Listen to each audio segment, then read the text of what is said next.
Andrew Tate is everywhere right now for reasons no one knows. Well, he has lately gone viral on TikTok for his potentially extremist ideas that he has shared on online podcasts.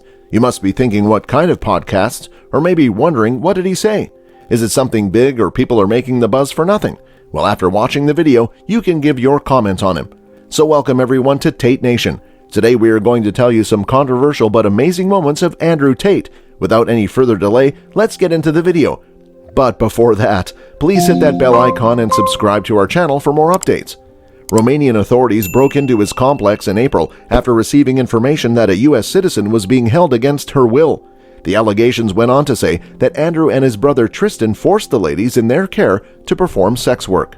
Following the raid, he headed to Instagram, where he uploaded a photo of himself enjoying a cigar in a fictitious interrogation chamber with the message, "Officer, I think we can all agree that bitches love to lie." This is in no way to debate the extremely severe charges of sex trafficking, sexual violence, and abuse, even if the allegations were false. This statement trivializes the experience of millions of people worldwide who are forced into sex work against their will. The inquiry is still underway, but no arrests have been made. 1. Concerning female drivers. How are women permitted to drive? Tate wondered after seeing a lady do a U-turn into oncoming traffic.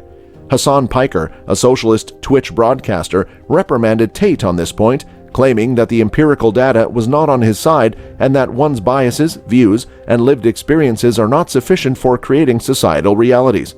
There is the fact, and then there is your personal experience supported by tales, Piker explained. Piker brought up the vehicle insurance sector, which costs males more for coverage on average because they are more expensive policyholders since they are involved in more accidents. Tate made similar remarks during a debate with Twitch streamer XQC, who also chastised the former kickboxer for his remarks towards women. Tate retaliated by criticizing XQC, saying, "Women can't drive if that offends nerds like you. I couldn't care less. That's what I think. If that irritates folks, tough. That's my own experience. You'll have to get over it." One might go through Piker's argument and explain that there is evidence to suggest that women are better drivers than men, but it would not satisfy Tate and his followers. Instead, a question appears. What is the aim of making such broad generalizations? Is it a policy idea that governments abolish the freedom of women to drive? Tate has stated that limiting women's ability to drive is not his aim. This deflection is, without a doubt, an important method Tate diverts attention away from the impact his words have on his followers. It is also beneficial for him to adopt that perspective because personal and anecdotal experience frequently fails to persuade people that a particular policy option should be made. Consider the inverse. How easy it would be for a woman to claim that all of the accidents in which she has been involved were caused by men, leading her to conclude that men should not be permitted to drive. Societies resort to scientific facts not to prove that women are competent drivers, but because personal experience can be a poor arbitrator of good and bad social policy in public discourse. If Tate claims to make these comments to gain views and followers, this is just as problematic and concerning. Teenagers of all genders may be more impressionable than adults, since they have a unique lived experience in which they may not have been exposed to as many people or ideas. This justification for making these remarks makes more sense, especially given the type of goods Andrew is attempting to sell, Hustlers College 2.0. Many have criticized the educational program as a multi-level marketing scheme, which is why he appears on so many platforms. Those wishing to sell the product are interested in promoting Andrew's brand and getting their affiliate link in front of as many people as possible. 2. His reasons for residing in Romania. One interesting aspect about Tate is that he spends the majority of the year in Romania. Tate has provided numerous explanations for his decision to relocate from the UK to Eastern Europe. His responses frequently relate to a sentiment shared by many on both the right and left. Governments are crooked, and countries are riddled with corporate greed and corruption. Tate feels that while Romania is corrupt, anyone may participate in that corruption. "I like Eastern Europe in general because corruption is much more accessible," Tate stated, adding that he appreciates being able to buy off cops and other law enforcement authorities so that they do not interfere with his company operations and personal habits. The admission that he is involved in corruption raises many concerns about the validity of the investigation launched against him.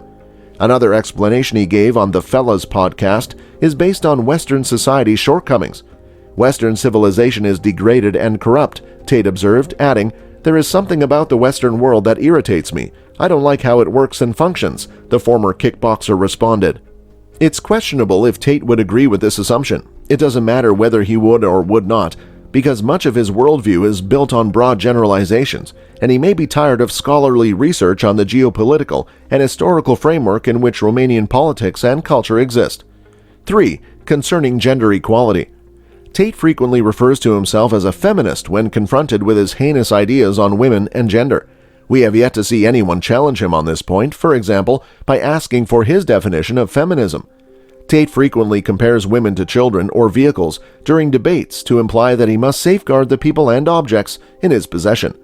Dave Portnoy told Tate on the BFF's podcast that while plenty of women would love being in a relationship where a male is filling traditional gender roles, some women see themselves as every bit the equal of a man and do not desire that type of relationship. Tate said that if a woman saw herself as equal to a man, she would be the precise kind of lady I would never give my time of day to. 4. On the subject of comparing women to dogs, children, and things.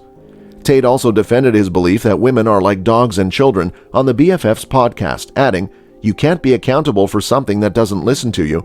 You can't be responsible for a dog that doesn't obey you, or a child or a lady who doesn't obey you." One of the most common sexist cliches is the infantilization and dehumanization of women. When pushed, he invariably backs down, saying things like, "I adore ladies." 100% of the people I've ever had intercourse with have been women. It only takes 3 brain cells to see that having sex with women does not prove that you love them or that you are not anti-women, sexist, or misogynist. Tate will argue that comparisons to non-humans, objects, and children are merely illustrations. If this is true and he is so intelligent, he should probably update his references because they are old. Women's paternalistic treatment has historically been used to explain both diminishing their agency and autonomy to make their own decisions and allowing them to acquire the wherewithal to live an independent and dignified life. 5. On the use of women in financial games. How did Andrew Tate, who portrays himself as a savvy businessman who can help others get rich, make his money? Fresh and Fit asked Tate how he launched his business career after his fighting career ended. He studied money, banks, and the financial system. He listed his assets: a car, a London apartment, $10,000 in the bank, and his girlfriends. As a combatant, he dated women in many nations. Andrew Tate considered his relationships as financial assets like his savings. "I could open a strip club, but that costs money. How can I earn money off these women?" he said in a podcast. He started making money in the webcam sector. "At the height of my webcam pimping, I thought I was the king of the world. The problem is the first 2 females adored me, but once you get bigger, you start employing girls who don't love you. They want money. It's absurd. If a woman is working, she expects actual money, not just affection from Top G. When one of his cam girls demanded a check, she was attacked for not accepting love and protection." Well, that's all for today. Do comment your views on Mr. Andrew. We will see you in the next video. Until then, give this video a thumbs up and subscribe to our channel for more.